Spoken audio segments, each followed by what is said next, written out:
Welcome back, Guardians. In today's report, we will discuss and identify one of the most respected and influential warlocks many scholars turn to in times of need.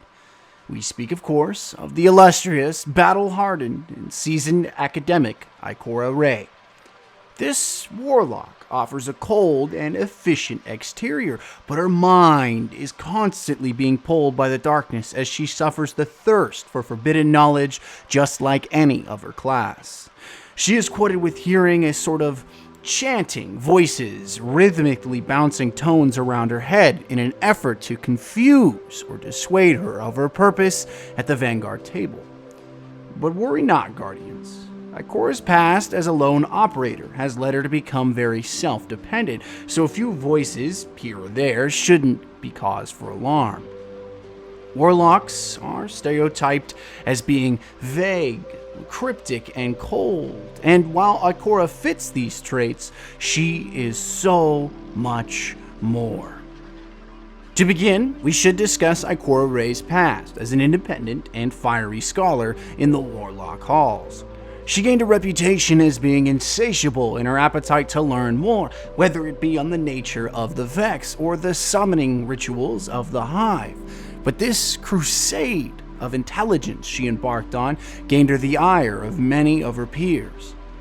At the beginning of her second life as a Guardian, she ostracized herself due to her principles. She despised apathetic and slothful warlocks, those who didn't focus on the overall picture. She had an impatience for formality and the religious tradition many of the warlock orders emulated in the halls. While she became a noteworthy scholar in her own right, her antisocial behavior would force her to travel alone in the wilderness. No companions, no friends, just her silent but ever watchful ghost. Unfortunately, much of the time in Ikora's wandering days are undocumented, and while we know she was a victim of constant spacecraft crashes, many of the details regarding her time beyond the city go unknown.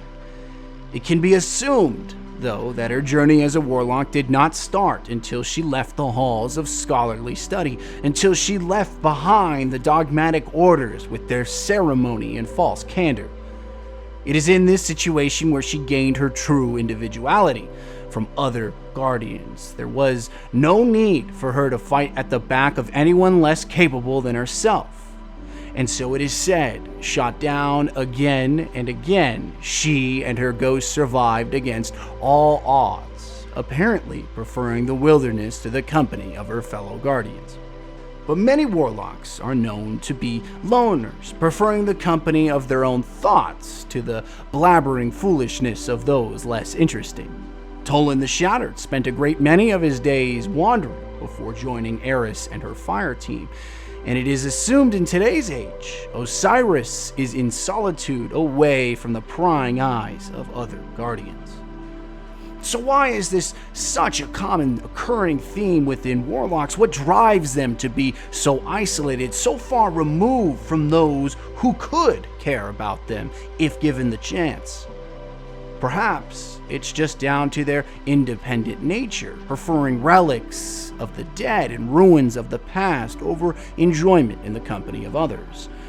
Or it could be to protect others from the intangible threat that darkness presents to every mind that operates too closely to the edge between the light and the dark, the cliff and the void. Eventually, like all things, Ikora's time wandering the wilderness came to an end. Seeking respite and recuperation in this city, she found herself pulled to stay, as if the light called upon her for a greater purpose than discovery of the past.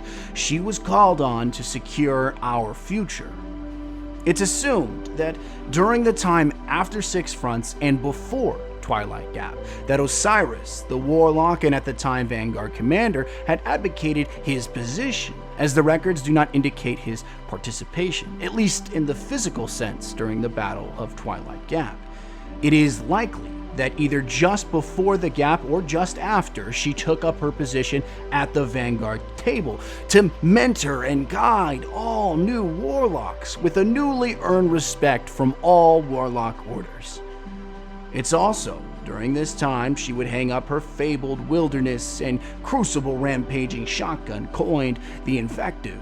This weapon, featuring a self-replicating ammunition clip, saw Ikora through her younger, more rebellious days. The weapon now can be reforged by the city gunsmiths for guardians that fit Ikora's specific, if not interesting, requirements. It's rumored she offered out the Invective blueprint as a reward for continual feats of impossibility. A truly dubious task, if you will, to require guardians to follow some of her footsteps in both the wilderness of the solar system and to survive the harrowing that we call the Crucible. Perhaps this is because Ikora is the first known Guardian to achieve the illustrious 25-match win streak in the Crucible.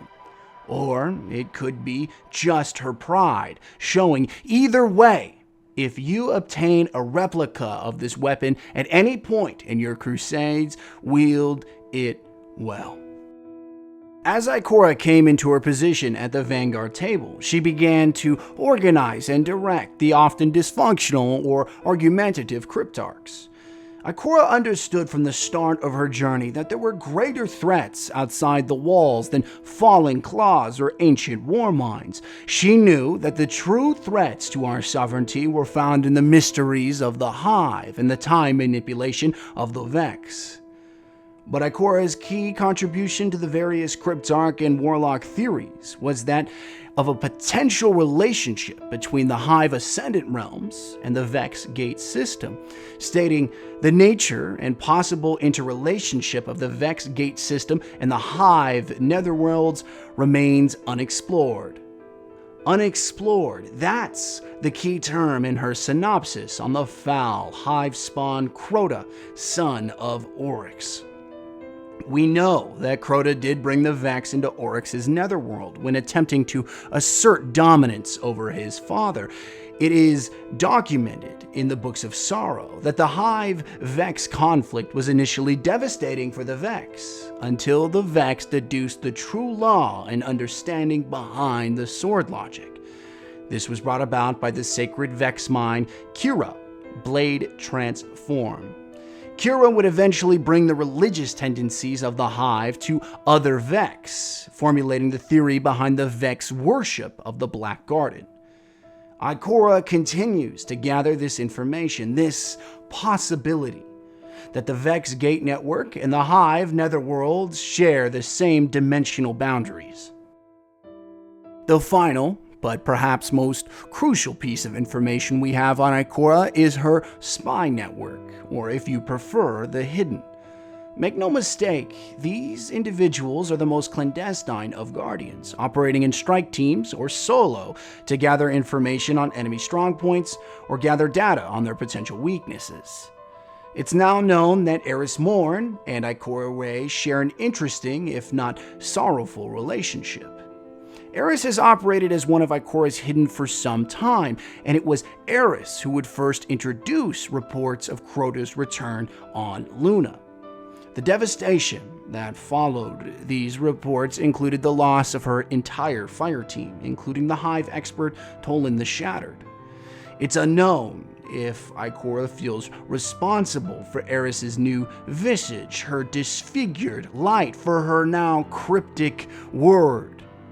Or Ikora understands that this distasteful requirement is a risk that comes with the territory of being a spy master. We understand Ikora to be cold, to be vague, to be a stereotypical warlock, but her presence is a symbol to the unity Guardians have with one another. She focuses her talents on protecting and securing a future for this city, and although she says little, the few words she does utter should provide a security, not a doubt. If you have an Invective replica, wield it as she would, protecting those closest to you, especially your ghost. If you seek knowledge on the Vex or the Hive, appeal for her assistance, as her information on enemy weaknesses and lore is without equal. But remember, perhaps the most important lesson this report could bring to you is that those with little to say are not the same as those with nothing to say. Ikora's silence and cryptic personality hide a calculating and passionate mind ready to be challenged by any new thought. If you are a warlock, follow her teachings. If you are a guardian, seek her out, as she holds no prejudices. Walk tall, guardians.